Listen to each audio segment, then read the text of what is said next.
देश में corona virus की हालत विस्फोटक होती जा रही है। कोविड-19 की ये दूसरी लहर शायद अपने पीक के करीब है, जिसमें पिछले कुछ दिनों से अब तक के सबसे ज्यादा मामले सामने आ रहे हैं। अंदाजा इसी से लगाया जा सकता है कि जितने केस अमेरिका और ब्राजील को मिलकर नहीं आए हैं, इससे कहीं ज्यादा अकेले भारत में रिपोर्ट किए गए हैं। इन सब के बीच वायरस के एक नए रूप में चिंता बढ़ा दी है, जिसे डबल म्यूटेंट वायरस के नाम से जाना जाता है। कुछ जानकारों का मानना है कि इस डबल म्यूटेशन वेरिएंट के कारण ही मामलों में इतनी तेज रफ्तार से बढ़ोतरी हुई है। डबल म्यूटेंट वायरस ने इस महामारी से निपटने की चुनौती काफी बढ़ा दी है। आखिर क्या है डबल म्यूटेंट वायरस स्ट्रेन और इसको लेकर हमें वाकई कितनी चिंता करने की जरूरत है, आइए बताते हैं। नए स्ट्रेन को क्यों कहते हैं डबल म्यूटेंट वायरस? मार्च के अंत में भारत के national centre for disease control ने एक नए वेरिएंट डबल म्यूटेंट की जानकारी दी थी। इस वेरिएंट को वैज्ञानिक तौर पर B1617 नाम दिया गया है, जिसमें दो तरह के म्यूटेंट हैं, E484Q और L452R म्यूटेशन। ये वायरस का वो रूप है जिसके जीनोम में 2 बार बदलाव हो चुका है। वायरस खुद को लंबे समय तक प्रभावी रखने के लिए लगातार अपनी जेनेटिक संरचना में बदलाव लाते रहते हैं, ताकि उन्हें खत्म न किया जा सके। 2 तरह के वायरस म्यूटेशन के कारण ही ये बेहद खतरनाक माना जाता है। किन राज्यों में हो चुकी है इस वेरिएंट की पहचान? वायरस का ये नया म्यूटेंट घरेलू और कॉमन है। डबल म्यूटेंट वायरस की पहचान देश के कम से कम 5 राज्यों में की जा चुकी है।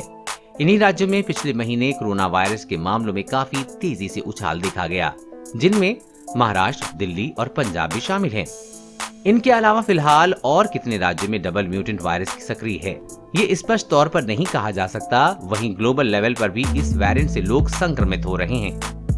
रिपोर्ट्स बताती हैं कि इस नए स्ट्रेन के केस अमेरिका, ब्रिटेन, सिंगापुर और ऑस्ट्रेलिया में पाए गए हैं। क्यों है नया वेरिएंट इतना खतरनाक? चूंकि ये नया म्यूटेंट 2 अन्य म्यूटेशन के जेनेटिक कोड E484Q और L452R को खुद में समेटे हुए है, क्योंकि पहले से ही दुनिया भर में फैला हुआ है। जहां ये दोनों म्यूटेशन अपने बेहद ज्यादा प्रभावशीलता और संक्रमण के दर के लिए जाने जाते हैं, वहीं ये पहली बार है कि दोनों एक साथ मिल गए हैं, जिसके कि वायरस कई गुना ज्यादा खतरनाक और संक्रामक रूप लेता जा रहा है। अगर आसान भाषा में कहें तो इस डबल म्यूटेंट में कोरोना वायरस से जुड़े 2 अलग अलग तरह के स्पाइक प्रोटीन मार्क मौजूद हैं। स्पाइक प्रोटीन की मदद से वायरस इंसान के सेल्स में चिपक जाता है और उसके बाद उसके अंगों पर अटैक करता है। इस स्ट्रेन का वेरिएंट स्पाइक प्रोटीन के स्ट्रक्चर को बदल देता है, जिसके कि वो सेल्स के साथ अटैच होकर कई गुना तेजी से बढ़ने लगता है। इससे संक्रमण डरावने रूप में गिरफ्त ले लेता है।